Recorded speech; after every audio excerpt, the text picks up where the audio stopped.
My name is Eva, and I'm an actress. I also have worked for many years. I lived in London some years. I worked as a guide. So I suppose that's quite similar to what you do. I'm not sure if all of you work as communicators, or some also work running aquariums, for instance, or being a potato. There you have to do everything from selling tickets to fixing the plumbing to whatever. But här framme. Yes. And I discovered, and I've also been teaching for, I run a children's theatre, that's my main job. We make theatre for children, basically. Then I suggest, before we really start, is everybody really in the room? And this is very related to what I'm going to talk about, actually. Everybody who has to be in the room is in the room. And can we then close the door and just have that's excellent. So anyway, that was me, and I discovered when I worked as a guide, then I had worked as an actress for many years, and then I started as a guide as well, because to live as an actress in London isn't, so I was guiding 50% and acting 50%. That is the same bloody job.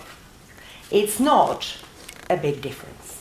When you are, and I'm not going to talk as if, so if there are people here who are not communicators, because communication is what I've been asked to talk about, so if there are somebody who has nothing to do with communication, please bear with me. If you find it really boring, it's not relating to your job at all, you are more than welcome to say, listen, is it okay, I'll go outside because I have other things to do.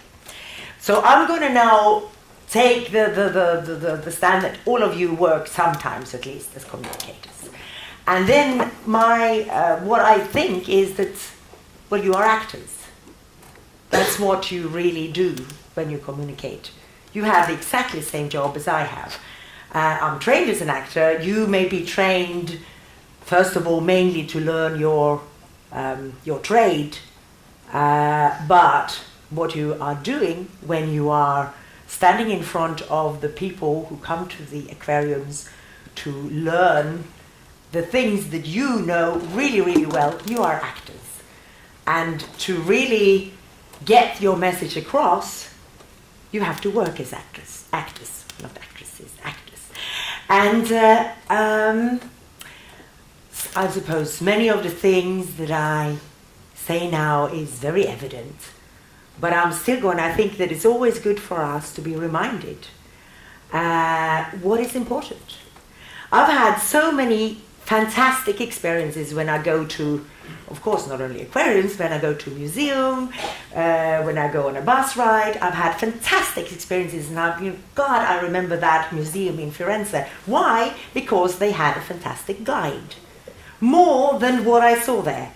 If there is a lousy guide who can't communicate, doesn't matter how much they know about the paintings. If they are lousy and don't communicate to me, if I feel ignored, bored, don't understand what they're saying, if they don't get me engaged, I forget about the Michelangelo, maybe that one is very difficult, the statue is very difficult to forget about, but I forget about that town, that bus ride, and that's not fair to that town.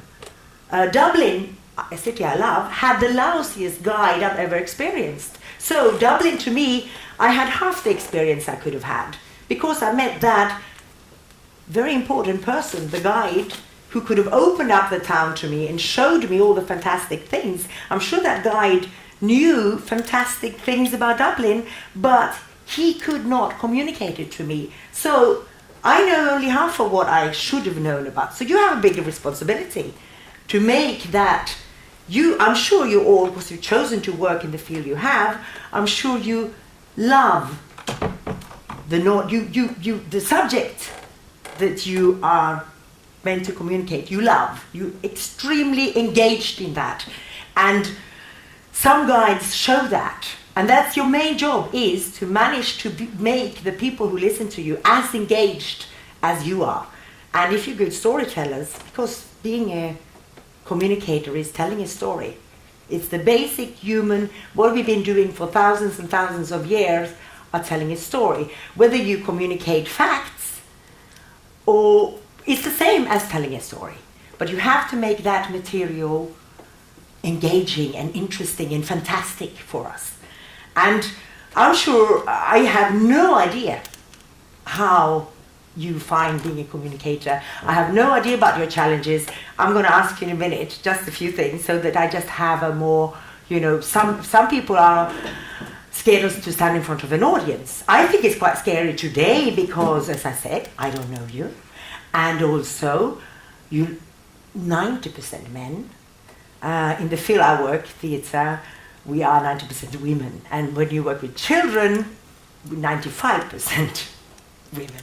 So I'm much more comfortable standing in front of a gang of women than I am in front of men, because that's what I'm used to. And I'm even more comfortable standing in front of children, because that's what I worked with for 30 years. So if you were a room of children, also boys, I would be very relaxed, I would be laughing and joking, and I would know exactly what strings to pull to get the children interested, to get them to listen to me, because that's my expertise. I don't know, I suppose, because when I go to aquariums, I normally see a group of families. Is that the group you normally meet? So you have the children and you have the parents, and you have to communicate to both. Yeah? So I don't know who you focus on then. Do you focus on the children or you focus on the parents? Because you can't really be quite different. I mean, to me, children are the perfect human beings, and then something goes wrong along the years, and we're still fine, we're okay, but we're much more scared, we're much less authentic, we're much less direct, we're much less present, we are worried.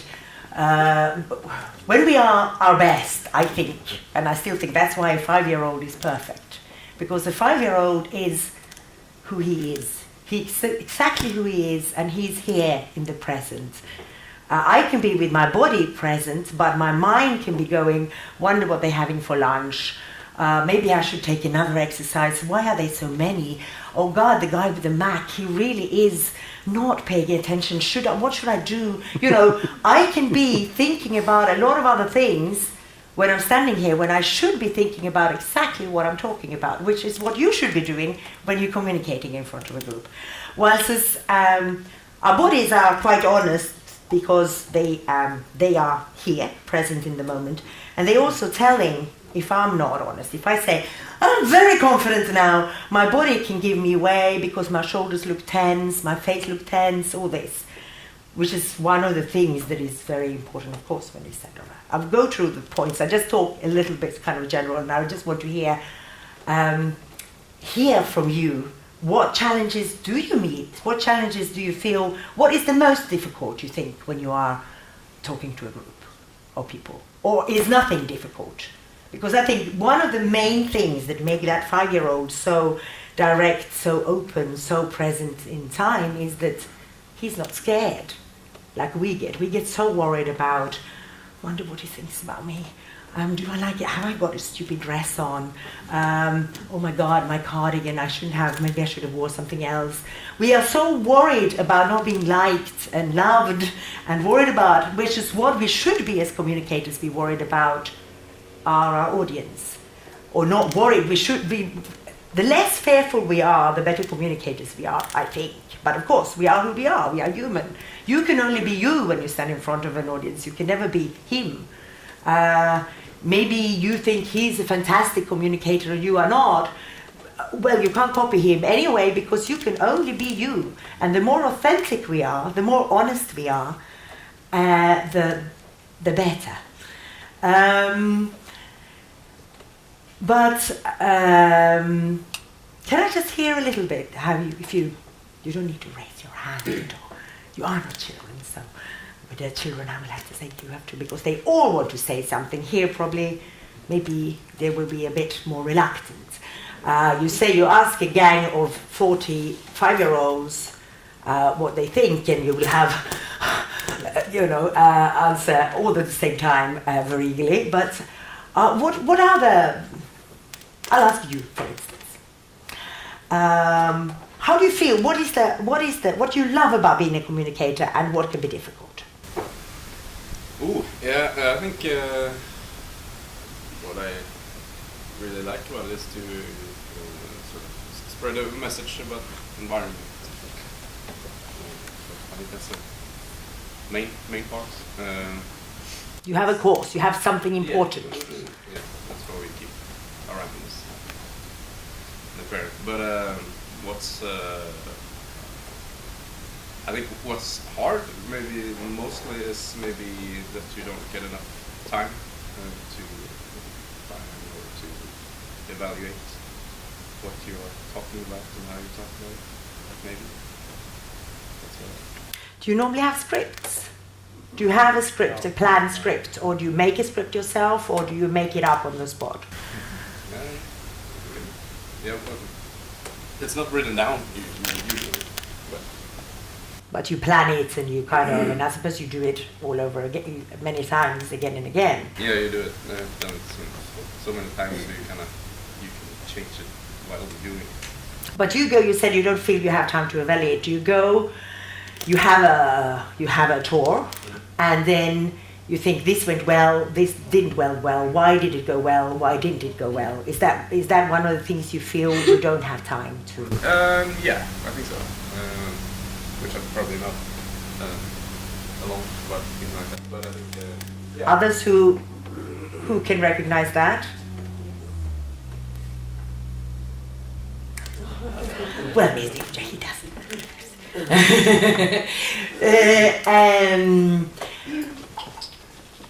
And of course, it cannot. Sometimes it isn't. We always think, "Oh God," I do anyway. I always think, it didn't go well, it was my fault. Sometimes it's not that. Sometimes it is that the people who come are stressed. I see you, I will. People who come are stressed. They are not very interested in fish, maybe.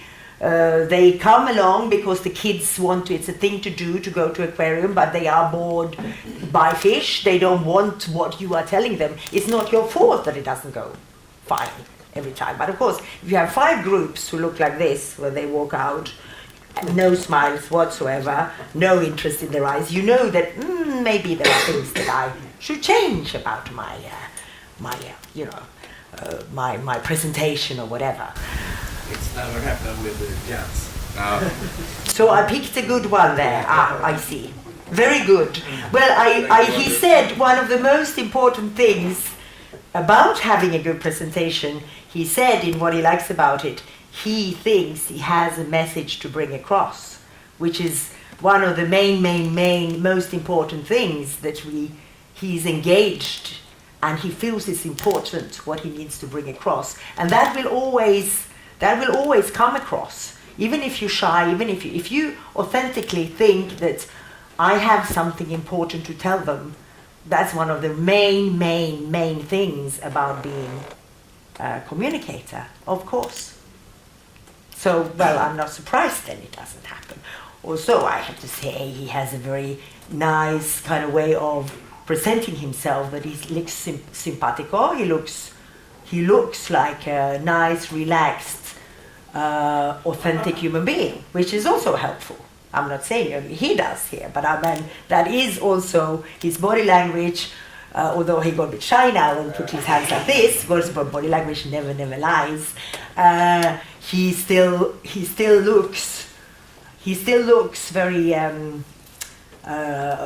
you can look shy, but you don't look fearful, or you look relaxed and authentical, which is also, I think authentical is really one of the real key words as well.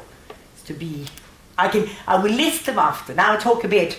I'm not a very structured woman, so this often you can see no PowerPoints, because then we will be here until 2 and there will still be nothing presented, because I wouldn't manage to. My students, I taught a very strange subject called creative communication in an art school for 9 years, and my students said, they just don't use flip overs, just don't use it, because it's not really you, and it is very boring to see your back going, oh shit, why doesn't it work? So I don't use it.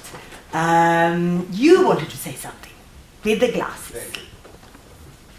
Sorry, I think it's horrible don't knowing your name. That's one of the first exercises I always do in a group if I have a whole day, is to learn everybody's name, because that's also another, to show interest in the ones you're talking to, and to not go, you in the orange, etc. It's not very nice, but I have to now. So you in the glass, you with glass. My name is Daniel, just so you know.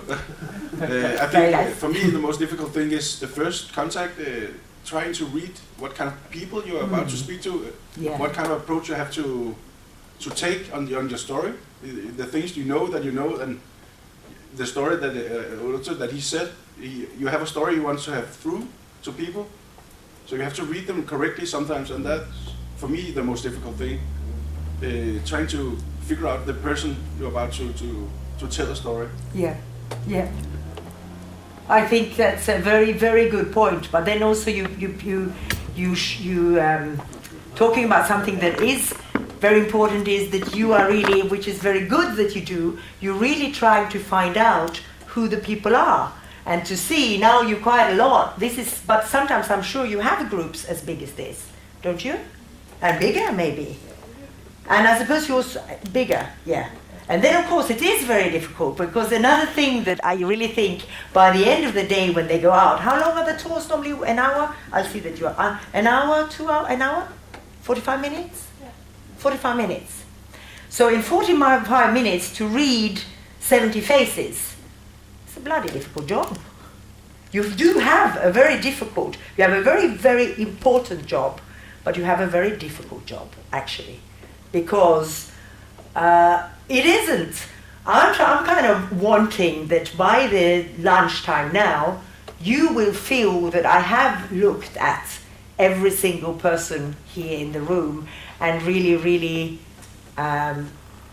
you should feel that she's seen me, because that's also, it's horrible when you go to a guided group. I'm sure you go yourselves to others to spy, or you go because you're interested in, when you go to, I don't know, if you go to a different city, either you go to a museum, you go to another aquarium, you have a guided tour, you go, I suppose, because you work in the field you do. I'm sure you're also interested to know about other fields, or at least other aquariums or whatever. And you know how horrible it is when you feel that the guide never saw you. Either I speak only to him here because he was nice and sat on the first, and he's from Iceland, and I've been twice and he's beautiful and I love Iceland, so I feel comforted with Icelandic people, but I never ever looked at you. Not very nice. Not because I'm a very, because I want her to look at, no, but you want that person who is giving you the tour to have paid you attention. We all want that. And brilliant communicators, it's just, I remember I went to a concert with Lynn Lindfors in the Culture House here with 500 people. And every single man in the audience who sat at the back, even or the first front or whatever, came up after and said to me, I'm sure she flirted with me. She did. Because she's such a fantastic communicator. So every man in the audience felt that Lynn Lindfors had flirted with them. And then, of course, you are brilliant, because that's what you also should feel. And flirting, well, you don't need to flirt, but it's still a nice feeling when you go, he saw me, she saw me. We all want that.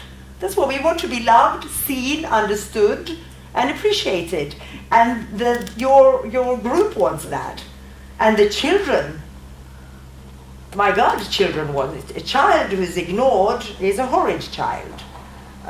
It's not the child's fault, but of course, you want to be seen and heard. And not heard, maybe, if the guide is brilliant, you don't need to be heard, but yeah. Yep. I was just thinking about, as a comment to Daniel, that it can be hard even to just have one person that you need to figure out, okay, we are on this level, and I should approach you this way to make it a good experience for you. But when you have crowds of up to 500 people from mixed nationalities, so you can have that sometimes as well. Yeah, exactly, and mixed nationalities, every age, then it's really hard to make it good for everybody, I think. Of sometimes. Course. Yeah. Yes. Definitely. No, I really understand that challenge, and we cannot be asked when we're guiding, we have a lot of, it's one thing for Lill Lindfors, who has a show she has practiced. It's already there, and also the woman has been doing this on stage for 50 years. So she's very trained. And we cannot be expected, of course, to do that. But we can aim.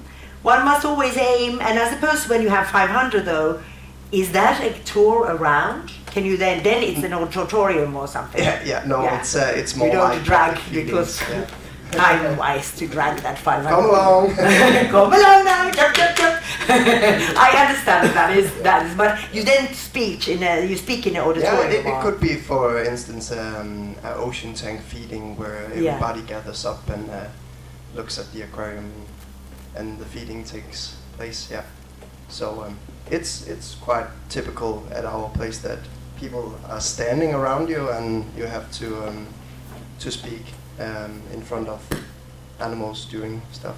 Yeah.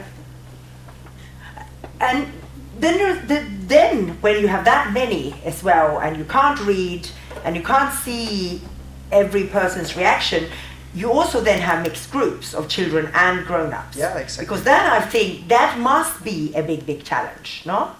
Because how do you speak to a child? Do you then have your main communication to the children or to the grown-ups? To the children. Yeah. But I suppose that's good, because you have to, really. Because that was another thing I was going to say, that, also, when we have a lot of knowledge we want to communicate, of course you kind of want to give that, but you do need to speak to a child in a different way, then you just have to.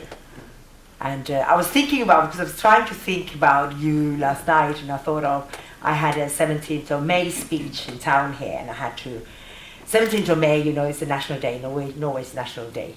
And of course, you have a massive crowd because it's the end of the parade. And then I am the one that the children relate to as the one who tells nice fairy tales to them. So I had a big fan group of the children that normally come and see me in front.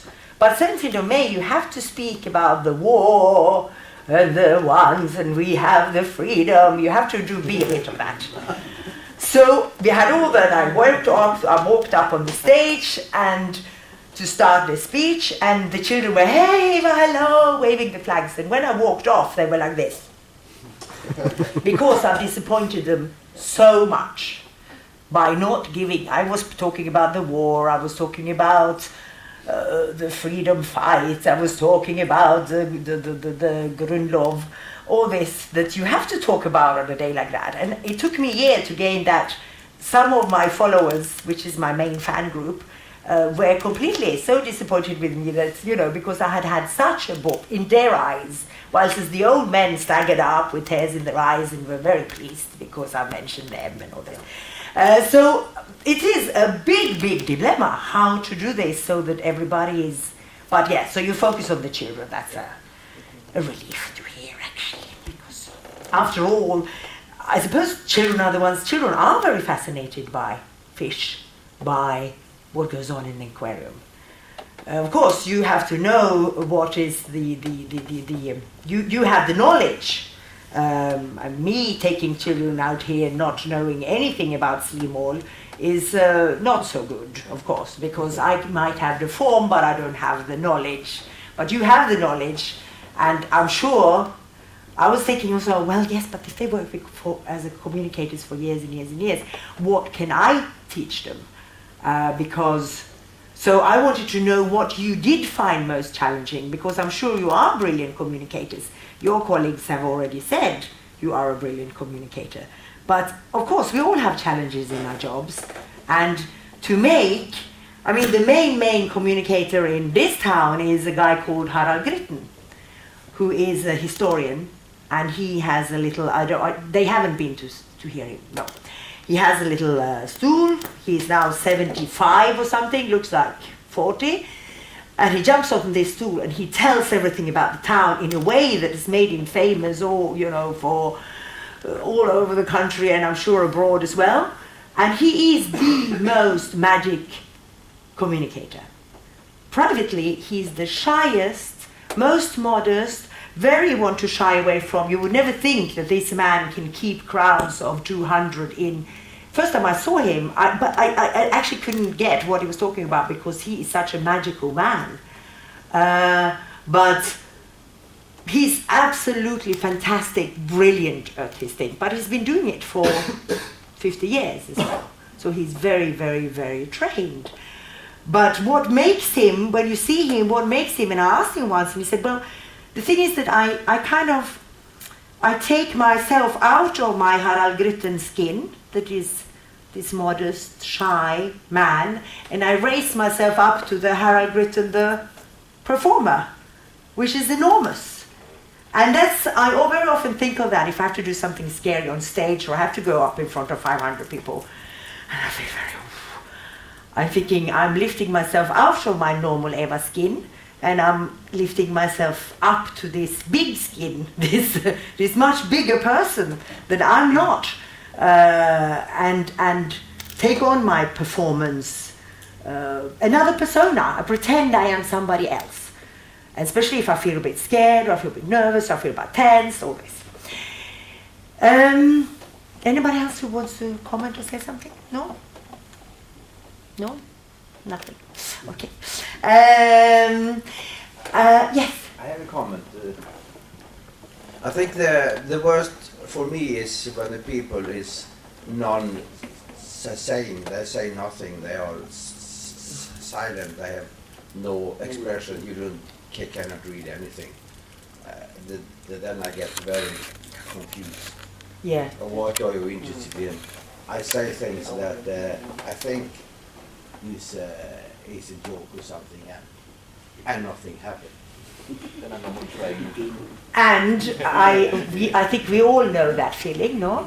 We all know the stone faces, this.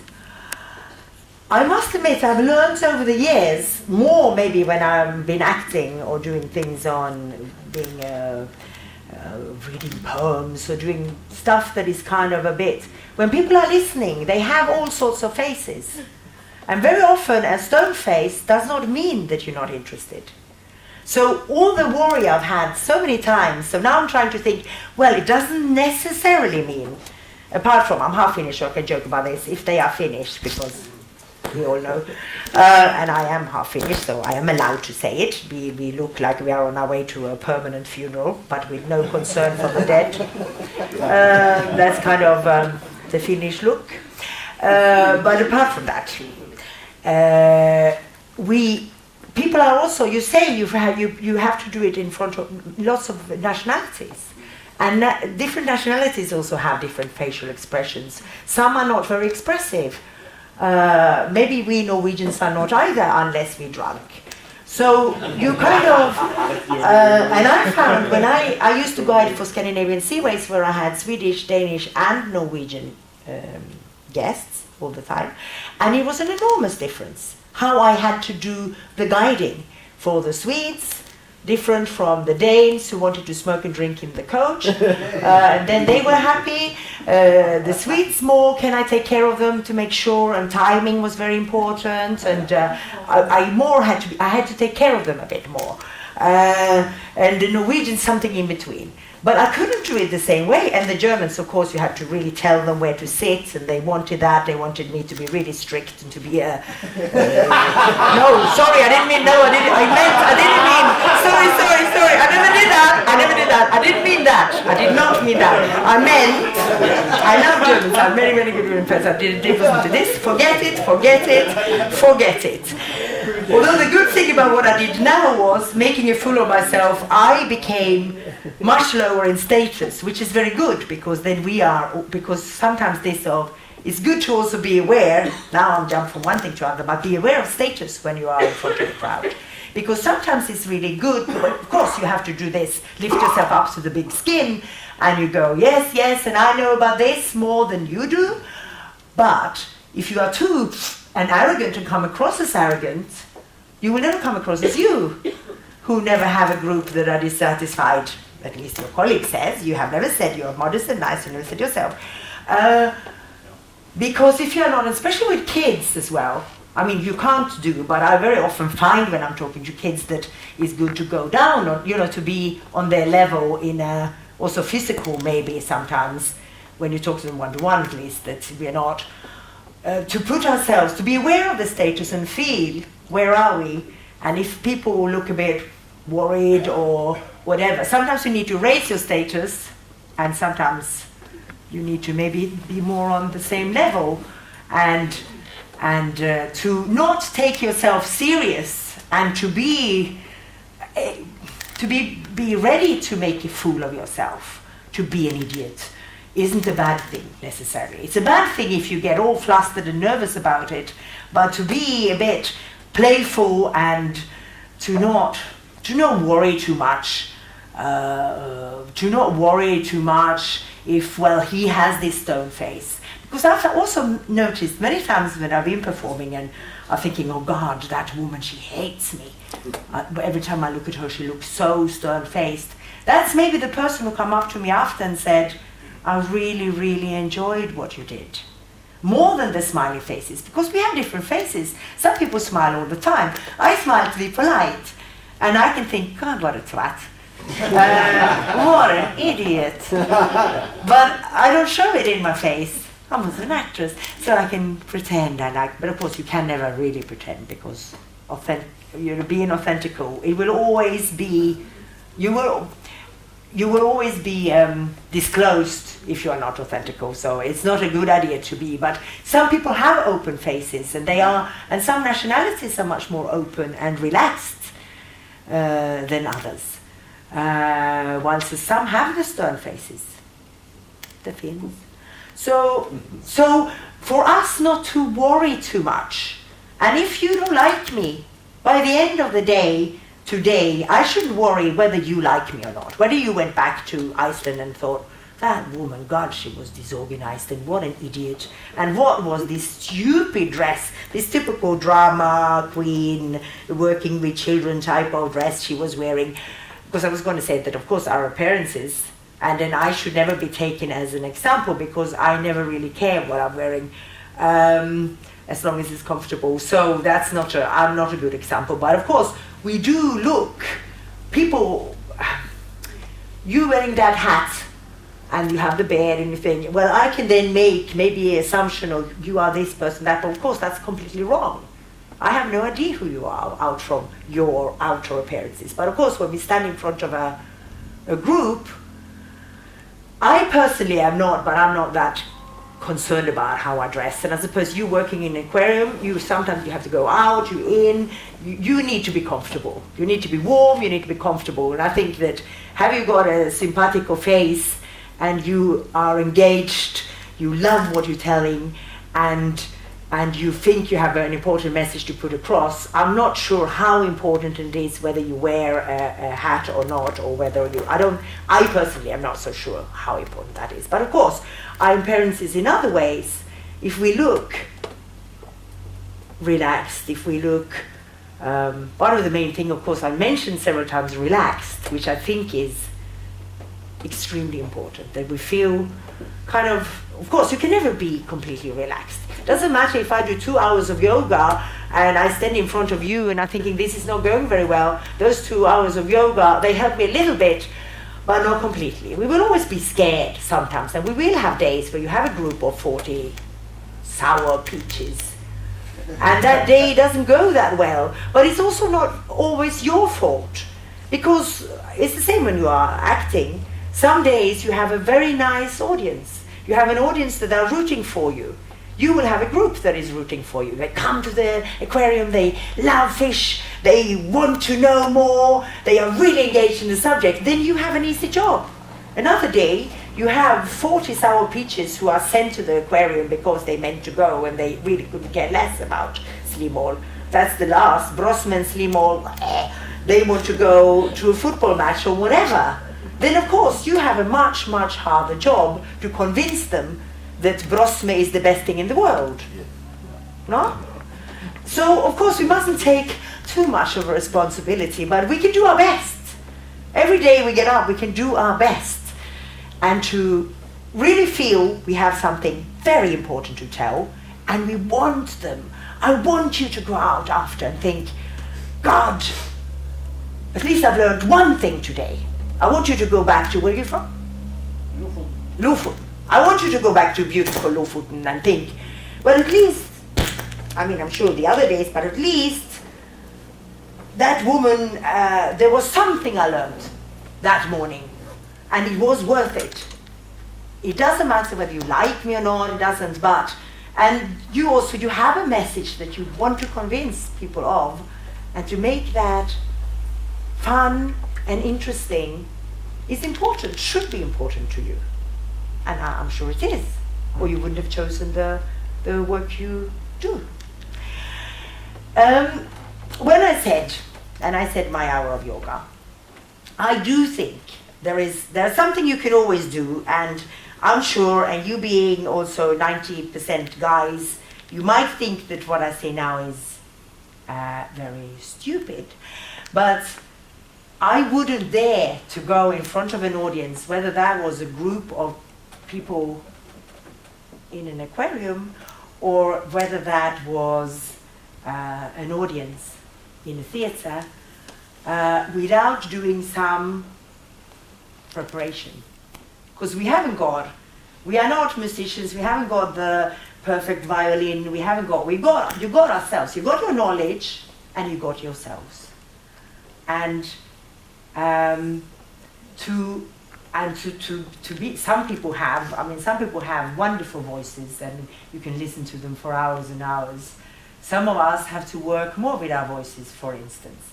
But to do some kind of, or even if it's 5 minutes of warm-up before we go there, to relax ourselves, to have a relaxed body, to be rooted so that we talk from here, not from up here, and not have the strain, to be somewhat relaxed. And no matter how stupid you might think, I think it is a good idea to do some kind of warm-up, to warm up our bodies, to warm up if you go for a run, or you do some just relaxed stretches, or you do, whatever, and to warm up the voice. I don't know if you ever do that. Do you do it? Never. Because I would not dare to stand in front of an audience on the theater stage without warming up. Mm-hmm. Or to focus for 2 minutes, just focus on what you have to do. I suppose because you do the same thing all over again, etc. But so do we on a stage.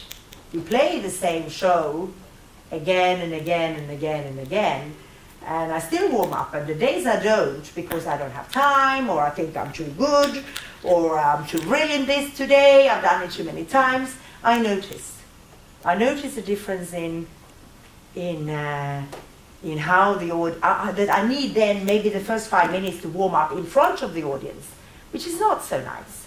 I should warm up before I get in front of the audience. So when I'm there, when I'm in front of them, I'm ready to rock and roll, and I can grab them by the balls from the first second of effort.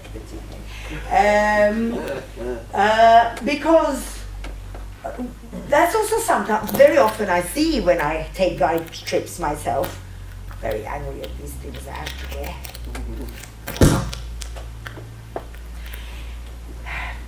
Is that if I see a guide that takes 10 minutes to warm up, she's lost me, because it's 2 minutes. You haven't even got 2 minutes. Actually, you can tell from the first moment very often on auditions actually, you audition actors. And I've been sitting in that, I've been on birth situations, but you audition actors, you can tell the second people come into a room whether or not you want to employ that person. That has nothing to do with how they look. You might have been looking for a dark, tall guy, and you end up employing a little, small, fat, blonde guy, because the way he came into the room convinced you completely, this is the guy I need, because of the way he presented himself. Just saying his name, just saying your name, hello, I am, is very often enough to think, I want to listen to that person for 45 minutes or not. And it takes, as you say, with the faces, and sometimes if you don't win them, it takes such much more hard work to get them in after. to win them over? Have you made that total fool of yourself of not being prepared when you get into the room, not being calm, relaxed, have your body sorted somehow, no matter how you do it, that you there in the room, present. Just take a yawning. How dare he? I had this in a tourist guide bus once. How dare he fall asleep on me? It was a fact that guy was German, I have to admit, and it was a very hot day in London, and he ran to get the best seat in front. That was the last thing he ever did. He sat down, and then I thought, hello, welcome to London. I thought, how dare he fall asleep on me? The first, I haven't even bloody started, and he's fallen asleep. He was dead.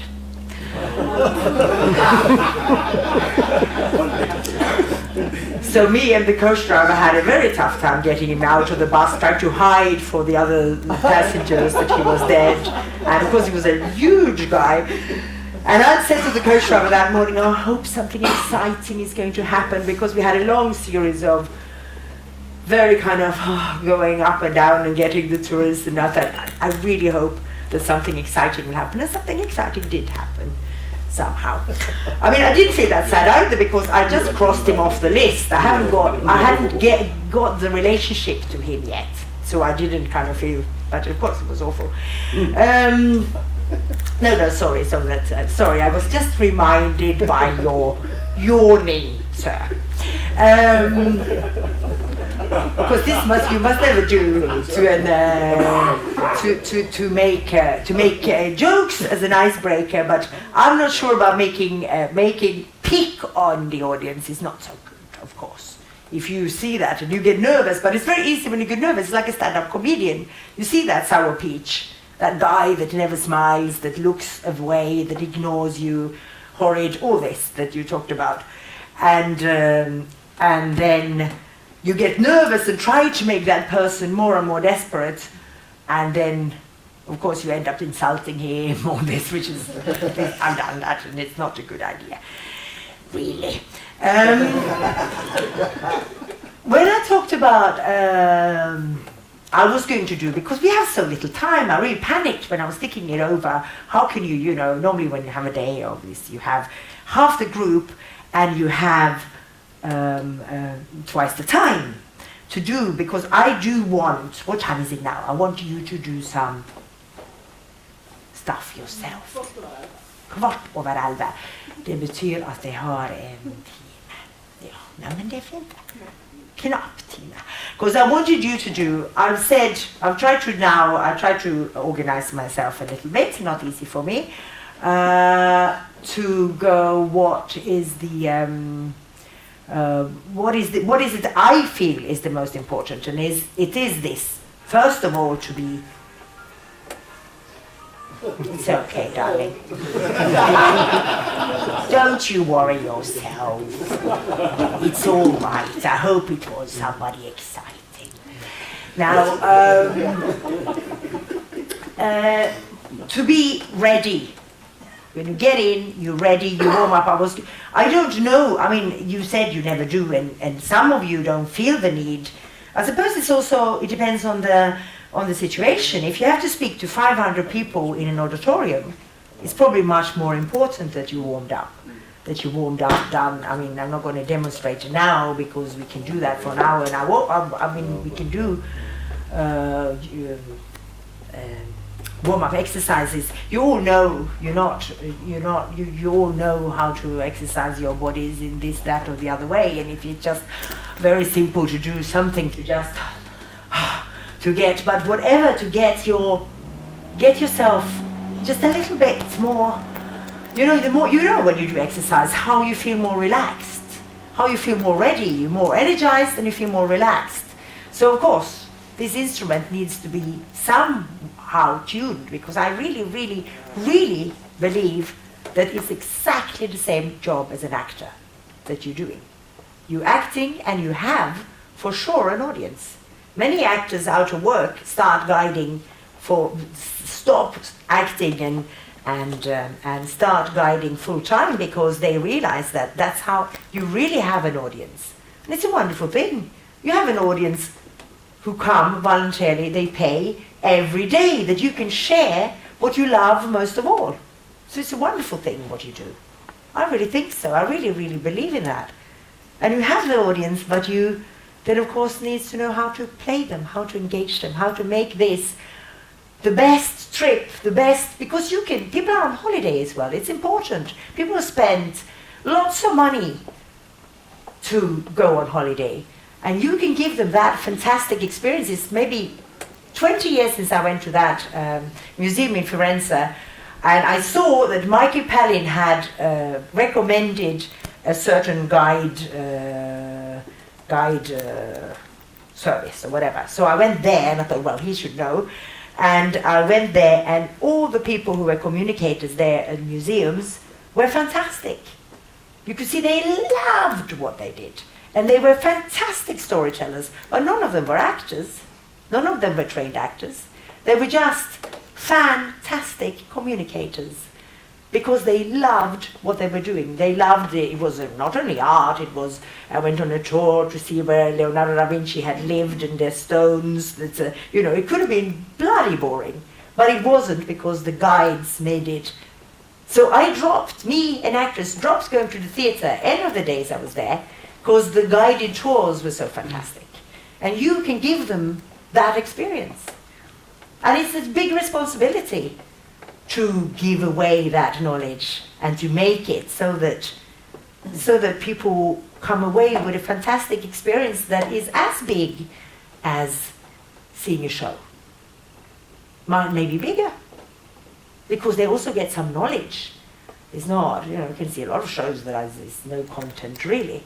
So it's just to bring that across. So to have something you all feel, I suppose, because you've chosen the line of work, that you have something important to communicate, like Jens has. You're very nice and generous to your colleague as well. And generosity is also actually a very good keyword, I think, being a good communicator. To be generous to your audience, to be generous to the people who come into the aquariums, to really want to give them this gift that a good story is, and you have a good story to tell. And of course I feel now there are some days, because I stand in line, it's not to do with you, but I felt, for instance, now that you two guys there, you did place yourself at the back, because I'm trying to see now if I manage to look at all of you. Like I said, it's so important. And I feel that you too, because you are hiding a little bit behind it, you're very good now. I'm very pleased with you. After the computer was put aside, I'm also pissed off with you because my computer has broken down. So I'm a bit envious and worried, see my mind being here and not here. Because I'm thinking, why does his bloody computer work and my is broken down, and what the rest of my day, and no disaster. But you too, I feel I haven't, because you are back there. So I'm sorry about that. Hello, you too. I'm sure you haven't felt seen by me, but it's because the back row. Now I lost completely my track now, because I suddenly saw you two and thought, oh, never looked at them. Especially you, because you're hidden behind him. Where are you from? You with the waves? No, you. Me? Yeah. Esbjerg, Denmark. Esbjerg. Yes. Det har jeg sgu været, du. Det var skide godt.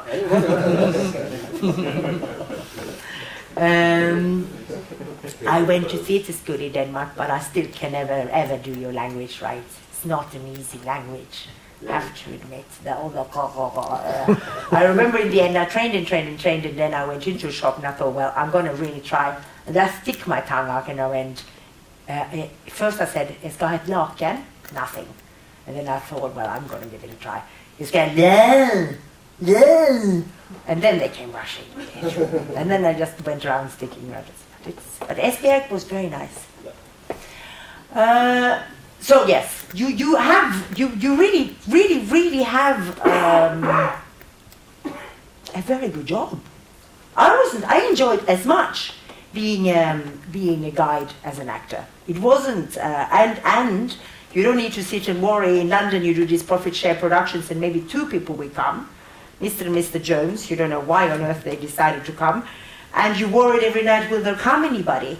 But as a guide, one coach load after another.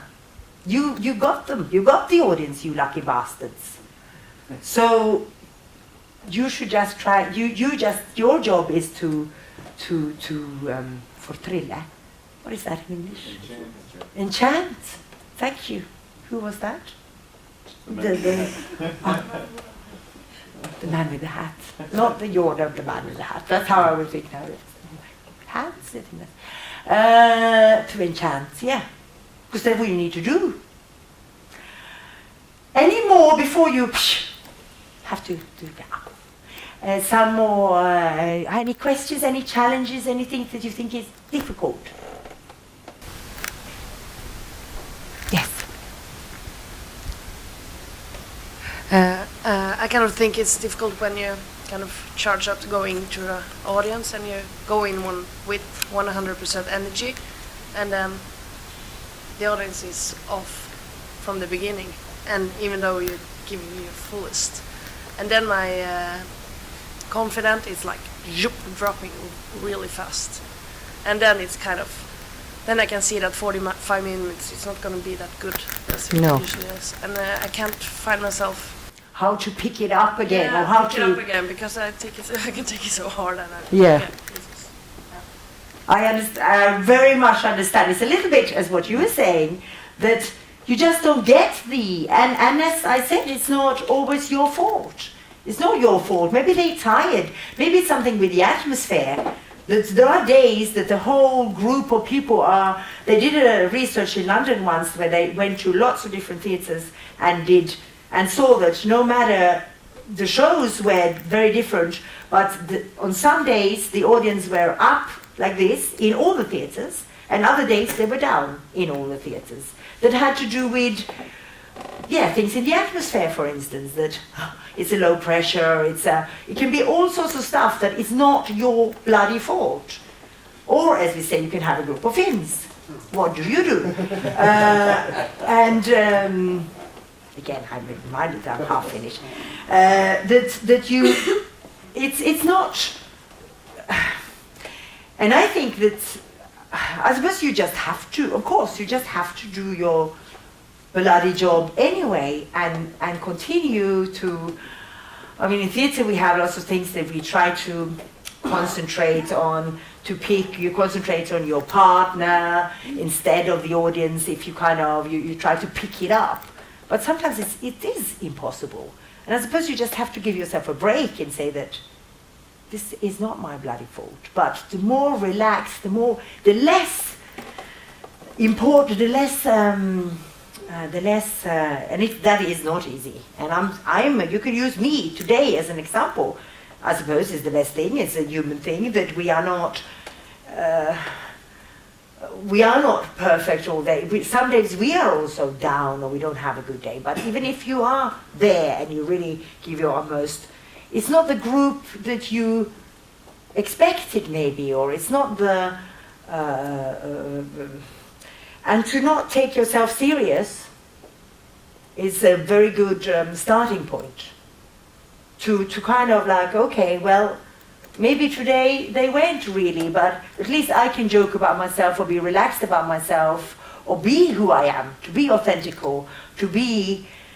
But I still think that if you are kind of, you make sure you do some breathing or breathe. This is it sounds like such a stupid little thing to do, this, to breathe really to be focused on your breathing, to be relaxed, and to be, and that isn't easy. I get nervous. I got nervous when you were there on your computer. I get nervous when you yawn. I get nervous when I see you a bit tired. You guys are probably up really late. So am I when I go to conferences. I'm a party girl, and I've been sitting so many things thinking, I have to pretend to that foredragsholdare, that I'm not tired, but I'm hungover, and I had too much booze, too much fun. I went to bed at 4 o'clock in the morning. It's natural. You meet your colleagues from all over Norden, and they do the same as you. It's fun. You're meant to have fun. You're meant to have 90% fun and some faglig innehåll, 10% maybe. That's what we all do when we go to conferences. And we dance and we drink and we flirt and of course, you very lucky women here to have, and lucky men of course, but you have many men to flirt with, all this. So it's natural that you're tired and you don't want to, well, God, that's also why I wanted you up from the chairs, actually. And I got a bit nervous when I saw the room, and I thought, I'm not going to have room to do all these exercises I have prepared. Maybe I have to talk more than I had planned. Because I don't believe that much in who am I? I can talk and talk, but who am I to know things? You are. I'm sure he's a better communicator than I am, especially on his field. And I know about children's theatre. That's my field of expertise. That's what I really, really, really know. You know much better than I about what you are experts on. So, even so, I have to think, well, so maybe the room is too small, they are on chairs, bloody hell, I wish they were on I want you standing up and shout and scream and do exercises and flap your arms about, but maybe this will be difficult today because the room is so small, so I have to change my plan, and then I have to think, well, the important thing, well, if I do my best, that's all we can do, we can give our utmost. And if we are relaxed before we start, and during we sometimes take time to, okay, I start all over. And just take, for instance, the more we push, the more I want you to stop yawning, the more I push that happening, the more I panic, the worse it goes. If I take a step back and I go, okay, I start all over again, and it doesn't matter. We're just human beings in a room. I have something I really want to communicate to you. But if I can't today reach you, if you get nothing, I've done my best. That's all I can do. And we're humans, and of course, but you come here. We want to have fun. We want to enjoy ourselves, and we want to learn something. That's what people do when they come to your aquariums. They want to have fun because they're on holiday. They want to enjoy themselves. They want to have a good time. And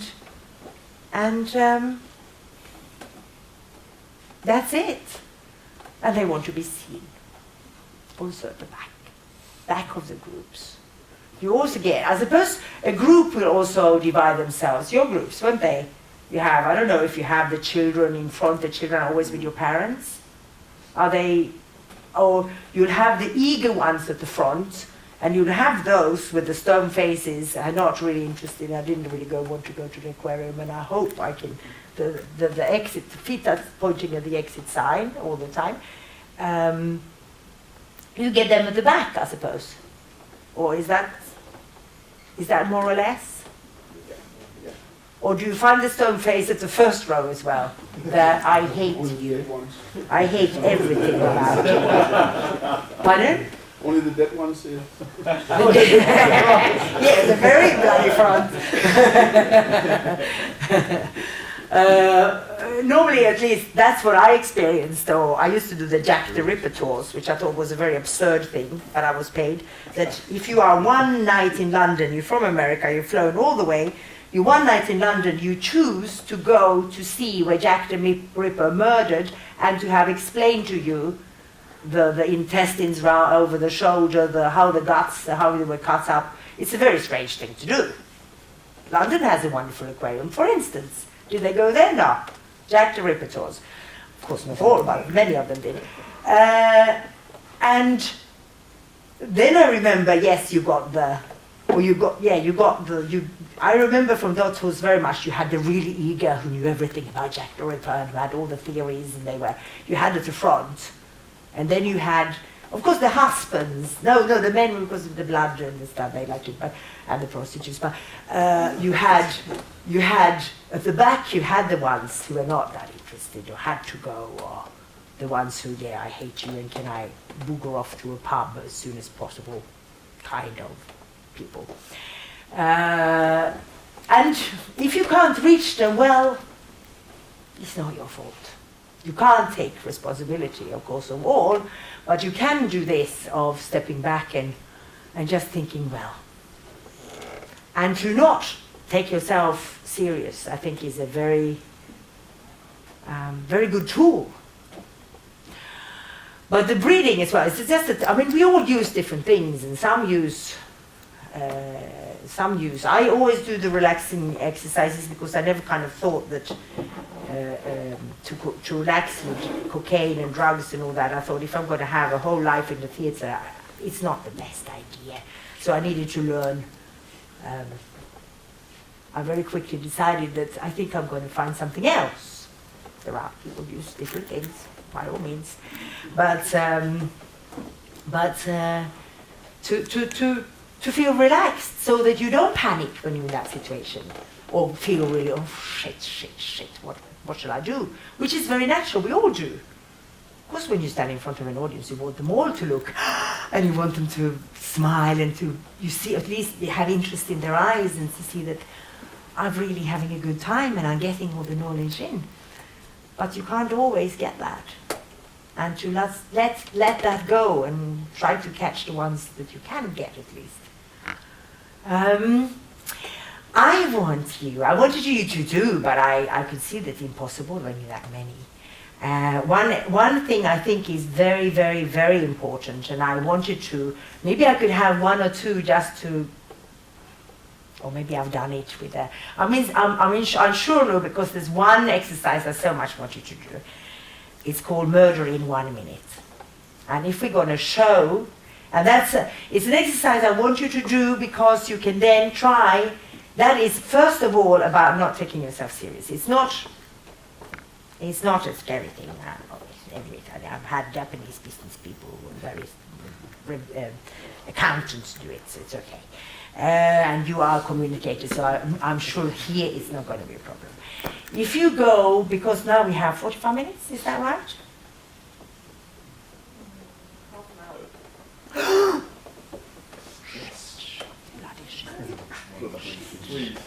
Okay, you have 5 minutes to prepare. That's good, because then you don't get so nervous. Or nervous, not nervous, but then you can't think, which is good. It's about not taking yourself serious. I want you all to do a little sketch, 2 and 2, together. So I suppose you do it with the one sitting next to you. Not any, you're very lucky, because I can see that you look exactly the same. Are you relatives? Are you related? No? You look related. Interesting, but you found each other now, you know each other from before? From before. So yeah, I see. You two? Are you are here? You are with us? You do it? Yes, very good. You have to do something. So you two, ha ha ha. You two,